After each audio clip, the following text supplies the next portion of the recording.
Welcome to the Techmeme Ride Home for Wednesday, April 12th, 2023. I'm Jackson Bird, filling in for Brian McCullough. Today, Elon Musk did a big spontaneous interview with the BBC last night on Twitter Spaces, but here's two things that didn't make the interview.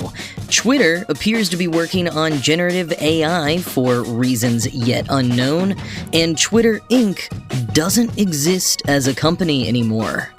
Global VC funding for crypto startups fell to $2.4 billion in the first quarter of 2023, down 80% from an all-time high in 2022. Video game illustrators in China say AI image generators are causing them to lose their jobs. And Reddit moderators are saying AI-generated spam is rapidly mounting as they brace themselves for a spam apocalypse. Here's what you missed today in the world of tech. Last night, Elon Musk did an impromptu interview with BBC reporter James Clayton on Twitter Spaces, and it was pretty frank, seemingly in part because, as Musk said at one point, he considered it as much a chance for him to interview the BBC as them to interview him. A few of the big headline-making statements include his admission that at a certain point he only went through with the purchase of Twitter eventually because he knew a court was going to make him do it. And he insisted on the joke that he's been making for a while that his dog Floki is Twitter's CEO, not him. There was a tete-a-tete about misinformation that lots of people are talking about, but I want to pull away those headlines for some juicier Twitter news that Musk is not being as candid about.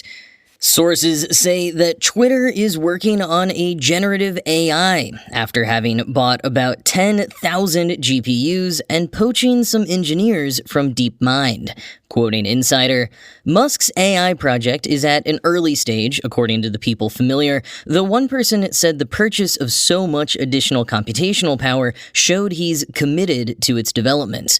Musk, however, has criticized the recent development of generative AI, saying the technology is powerful and needs regulation to ensure it's operating within the public interest. Musk's AI project at Twitter involves a large language model, according to one of the people familiar. Twitter has massive amounts of data that could train an LLM. For instance, ChatGPT's creator, OpenAI, previously had access to Twitter data for training purposes, though Musk said he put a stop to that in December. Musk has also brought new AI talent to Twitter. By early March, he had officially hired the engineers Igor Babushkin and Manuel Croix from Alphabet's AI research subsidiary, DeepMind. Since at least February, Musk has approached people in the AI field, including Babushkin, about starting his own AI endeavor to rival ChatGPT, the information reported. End quote. Insider throws out some theories for what Twitter could be using the Gen AI for, maybe improving search, maybe improving advertising. Brian has a bit of a different theory that he sent over to me on Slack, so here's Brian's analysis. Quote, one of the long-standing theories about Elon and Twitter was that he would try to fix it and make it better. If that didn't work, he'd try to turn it into a subscription product hybrid. If that didn't work, he'd try to make it into an Asia-style super app with payments and everything. And when all of that didn't work, he'd just shut it down and be like, hey man, I tried everything. That thing was so broke, even I couldn't fix it. But, okay, new theory. He spins up a ChatGPT competitor in 6 months. The hope here is that he can use the hype around that to get new equity investments, or even try to spin it out as an IPO. Maybe he keeps the legacy social network running on autopilot, but can be like, sure, we have that, but here's the future. Quick, give me a $30 billion valuation. I mean, it's a long shot, but it's plausible. But it also makes the likelihood of him shutting down Twitter, declaring it too broke to fix, and washing his hands of it even more possible. If he can spin up an LLM that gets buzz, why bother with Twitter at all anymore? Oh, and then there's this. End quote. This being a court filing from last week on April 4th revealing that Twitter Inc. no longer exists. It has merged into X Corp. This court filing comes from a lawsuit from Laura Loomer against Twitter after she got banned from the platform in 2019 and accused the site of violating federal racketeering laws. In the most recent filing, X Corp was listed as the defendant in the suit instead of Twitter, with an update regarding the merger.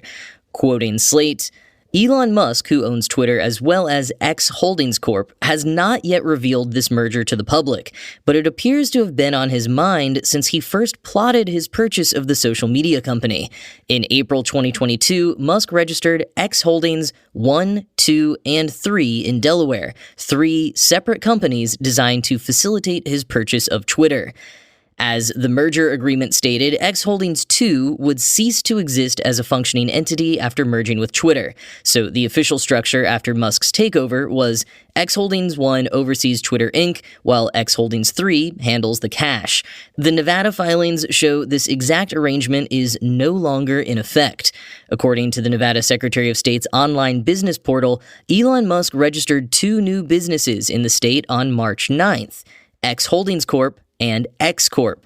Then on March 15th, Musk applied to merge those Nevada businesses with 2 of his existing companies, X Holdings 1 with X Holdings Corp. And Twitter Inc. with X Corp. In the latter's case, the articles of the merger mandate that X Corp fully acquire Twitter, meaning that for all intents and purposes, Twitter Inc. no longer exists as a Delaware-based company. Now it's part of X Corp., whose parent company is the $2 million X Holdings Corp. After completing the Twitter takeover in October, Musk claimed this purchase would accelerate the creation of an everything app that would be named, you guessed it, after the letter X. Such a super app, Musk has stated, could resemble something like China's WeChat, the combination messaging, social networking, payment app that boasts 1 billion users. Twitter's functions would play an important role in this mega-size app. It's also possible that X is meant to be more of an everything company than an everything app. In late 2020, YouTuber and longtime Tesla investor Dave Lee tweeted that Musk should form a holding company called X to serve as the parent company of Tesla, SpaceX, Neuralink, and Boring Company. Musk's response, "Good idea." End quote.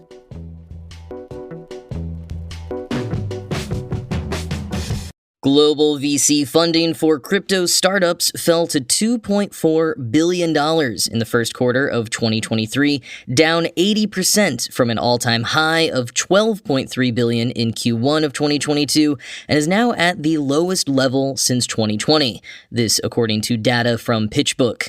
Quoting Bloomberg, "The drop is not a surprise," said PitchBook crypto analyst Robert Lay, who noted that venture investing has dwindled across the board this year. In addition to rising interest rates, the first quarter also saw the unraveling of Silicon Valley Bank, an institution widely relied on by venture-backed companies. There's still a lot of fear about what's going to happen since the macro environment is still very uncertain, Lay said. Crypto has had its own special challenges. Lay said the collapse and bankruptcy of crypto exchange FTX has helped slow down the pace of funding rounds and has reinforced the need for due diligence. Rather than rushing into deals, VCs are conducting months of research and asking founders more questions before deciding whether to back a startup. It's not going to be based on FOMO or what other investors are doing, Lay said. Despite the size of the downturn, there was some good news for crypto startups in the PitchBook data. On a month-over-month basis, crypto venture investing actually increased in February and March, meaning that the worst of the funding drought may be over, Lay said. Venture investors have money in their coffers, and that there's still interest in backing crypto infrastructure startups, data analytics firms, and developer platforms. We'll slowly start seeing investors get more comfortable, Lay said. End quote.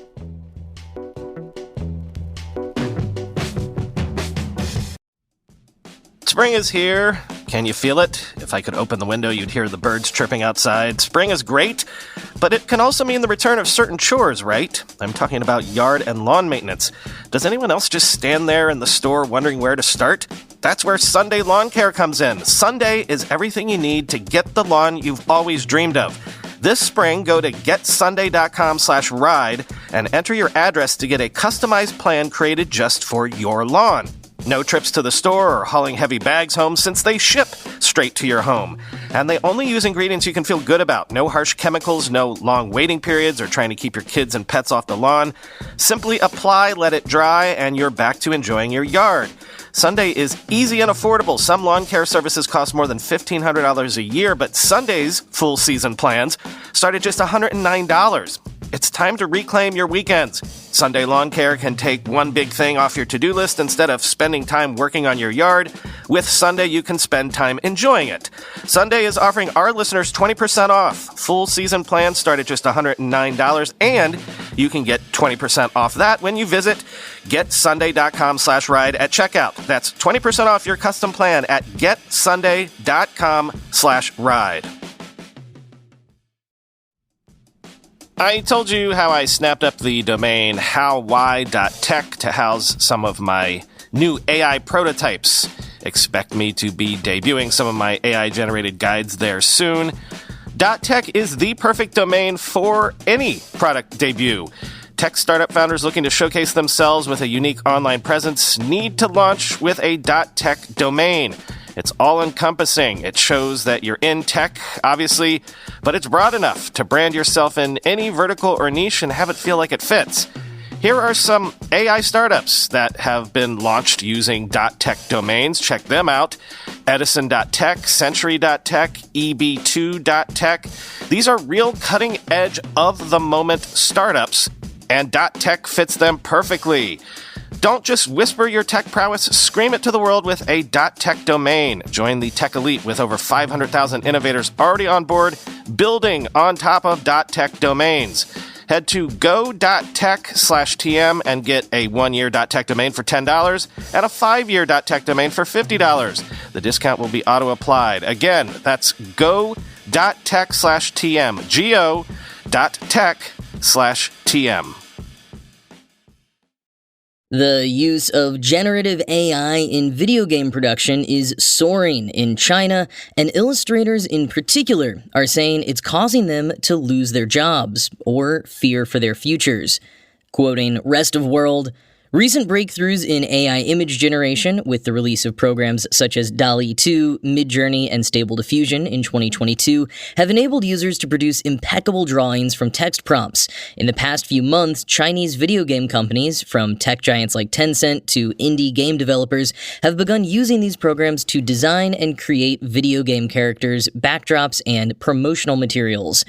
AI is developing at a speed way beyond our imagination, Xu Yingying, illustrator at an independent game art studio in Chongqing, told Rest of World. Xu's studio produces designs for major game developers in China. 5 of the studio's 15 illustrators who specialize in character design were laid off this year, and Xu believes the adoption of AI image generators was partly to blame. 2 people could potentially do the work that used to be done by 10, she said.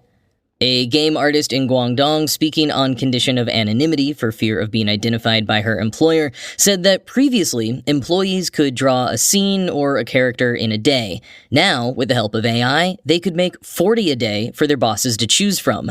I wish I could just shoot down these programs, the artist told Rest of World after getting off work late one night. She said fear of impending layoffs had made her colleagues more competitive. Many stayed at work late, working longer hours to try to produce more. AI made us more productive, but also more exhausted, she said. And that is personally one of my bigger fears about AI and jobs. It's not going to lead to a culture shift of more leisure time. When has any tech development with that rosy promise followed through equitably? Der Obasanjo said on Twitter, quote, "There are a number of jobs that AI will make obsolete, which will mirror the language translation industry. Tasks which used to take a skilled human days now take seconds. So you go from needing a full staff to just 1 or 2 people to fix up errors," end quote. The AI generators aren't perfect yet. One artist told Rest of World that they struggle within more niche styles, and some companies like NetEase say they are only trained on the company's own licensed or proprietary resources.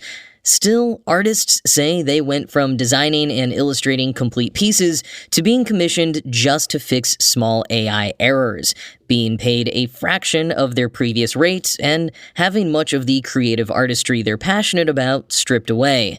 Quoting again, Jeffrey Ding, an assistant professor at George Washington University who studies the development of AI in China, said the advancement of AI could open up competition and create new opportunities, but it could also eliminate a wide range of white-collar jobs currently done with computers. The reality might be that AI will displace a lot of jobs, not just artists, but lawyers and writing services, Ding told Rest of World. End quote.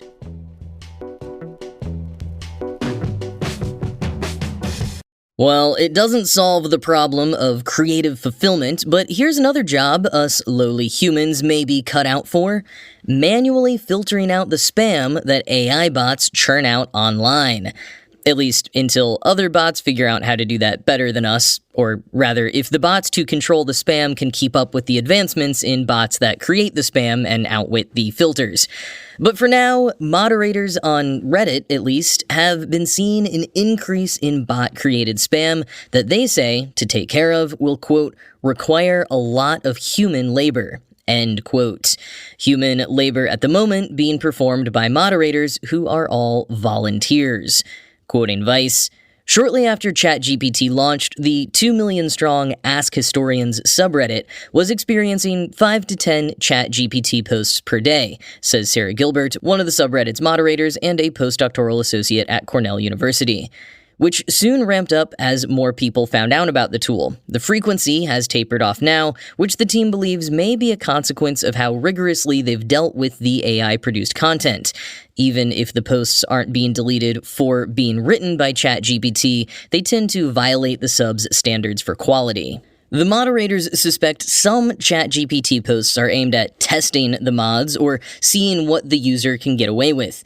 Other comments are clearly part of astroturfing and spamming campaigns, or engaged in karma farming, where accounts are set up to accumulate upvotes over time, giving them the appearance of being authentic so that they can be deployed for more nefarious purposes later on. Several hundred accounts have already been removed from the site, and more are being discovered daily, they said, adding that most of the removals are being done manually because Reddit's automated systems struggle with AI-created content.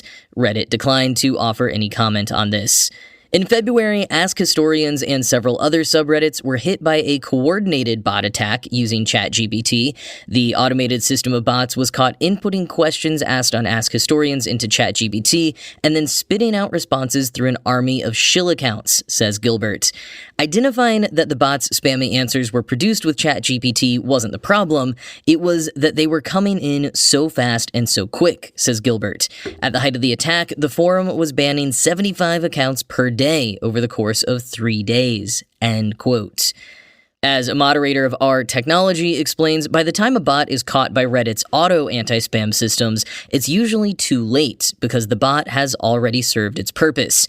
Its purpose often being advertising, often for adult-oriented drop-shipping products and scams, not so much more nefarious political manipulation yet. The bots are getting better, however, at resisting detection, especially the karma farming ones. An anonymous R cybersecurity moderator told Vice, quote, "Our problem isn't necessarily what we've found so far, but what we've missed." End quote. And it's less a huge problem now and more a concern for how much greater a problem it could become. Gilbert says Reddit themselves have a huge incentive to get a handle on this now, to take some of the work off the volunteer moderators. Quote, "They want people to read their ads, right? It's not like Google's AI chatbot Bard is going to buy anything." End quote. And the R cybersecurity moderator added to that, telling Vice that what GPT will really change is social media, saying, quote, "I'd bet the farm that traditional social media has a finite lifespan, largely because inauthentic content is becoming so realistic and cheap to make that we're going to struggle to find who's real and who's a bot." End quote.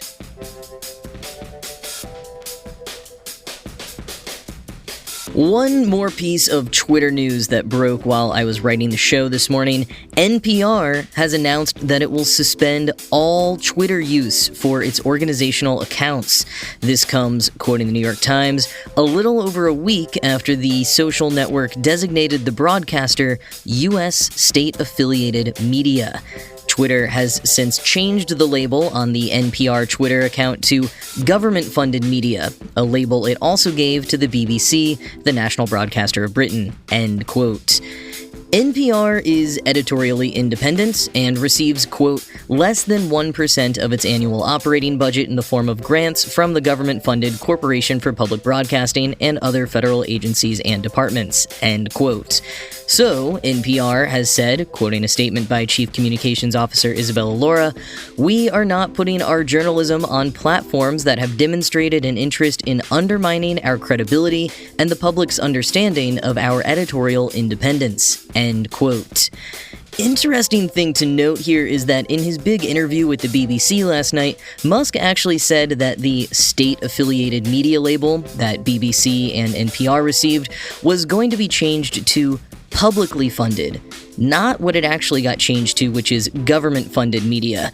So I wonder if he misspoke, if a different decision was made, or if a different outcome may have come from that.